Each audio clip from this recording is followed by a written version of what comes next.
Bismillahirrahmanirrahim. Assalamualaikum warahmatullahi wabarakatuh. Salam Malaysia Madani dan salam Nadi Ilmu. Bagi memperoleh ilmu yang bermanfaat, kita seharusnya membaca tanpa mengenal sempadan penamat kerana bangsa yang membaca adalah bangsa yang berjaya. Saya Hana Waisara binti Muhammad Khazia Kasbullah, pelajar tahun 5 dari Sekolah Kebangsaan Bandar Temerloh. Kod sekolah saya ialah CBA 7032. Cita-cita saya ingin menjadi seorang peguam yang berimpian untuk membuka pusat bagi membantu insan istimewa. Gabungan dua impian ini membawa saya kepada sebuah buku yang akan saya kupaskan pada hari ini. Seiring waktu berlalu, tangis tawa di nafasku, hitam putih di hidupku, jalani takdirku.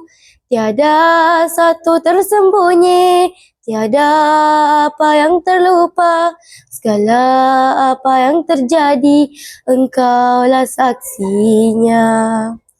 SKY ataupun Sky merupakan judul yang telah terpilih bagi novel yang mengandungi 1001 makna ini. Diterbitkan pada Mac 2020 melalui Iman Publication. Mengandungi 336 halaman bercetak, buku ini merupakan hasil karya daripada salah seorang penulis terkemuka negara iaitu Fisuri yang merupakan seorang introvert sejati. Novel ini berkisahkan tentang seorang wanita yang bernama Shakirah atau dikenali sebagai Sky. Sky merupakan insan istimewa kerana dia mempunyai masalah pendengaran dan mempunyai penyakit kerisauan yang melampau atau dipanggil anxiety. Pelbagai cabaran dan rintangan yang perlu dilalui untuk meneruskan kehidupan beliau. Beliau sering menyalahkan diri sendiri hanya kerana kurangan yang ada pada dirinya. Tambahan pula, kisah silam yang pahit menghimpit beliau sekeluarga turut menjadikan beliau sering mendapat penyakit anxiety. Ketika kecil, bapa beliau sering mendera dan menyisihkan beliau hanya kerana kurangan yang ada pada dirinya. Ini menyebabkan Sky menjadi trauma dan tidak dapat menerima perbuatan ayahnya itu.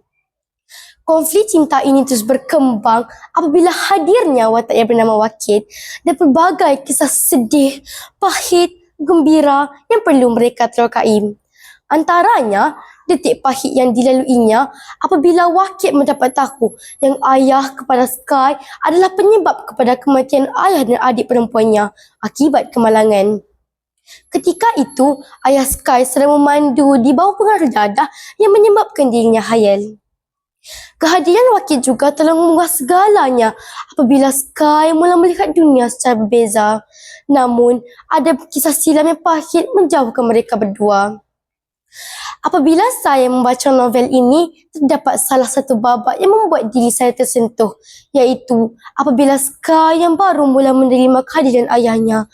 Namun, sudah terlambat kerana ayahnya telah disahkan menghidap penyakit kanser hati tahap 4 dan kemudian ayahnya pergi menghadap Ilahi.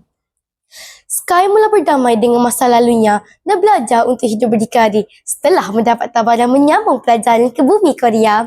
Begitu juga dengan Wakid yang telah menyambung pelajarannya di tempat yang sama bersama Sky. Mereka saling berhubung dan memaafkan kisah silam pahit mereka. Setiap yang dibaca pasti akan terdetik di dalam jiwa kesedaran.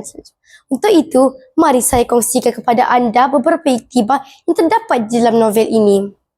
Pertama, kita hendaklah mensyukuri segala nikmat yang diberi, seperti Sky yang tetap tabah biarpun mengalami masalah pendengaran. Kedua, kita juga perlu sentiasa sabar dalam menempuh dugaan, seperti Sky yang tetap sabar biarpun sering diuji sejak dari kecil. Ketiga, novel ini mengajar kita tentang erti menghargai sebelum kehilangan sesuatu. Seperti Sky yang tidak sempat berbaik dengan ayah beliau sebelum ayah beliau pergi menghadap Ilahi. Kadang-kadang manusia perlu melalui satu fasa kesusahan, keperitan dan kepahitan sebelum datangnya dengan kesenangan, kelegaan dan kemanisan. Ibarat munculnya pelangi selepas hujan. Untuk itu, sekian esensi buku saya. Semoga kita semua mendapat manfaat yang berlipat ganda. Sekian, terima kasih.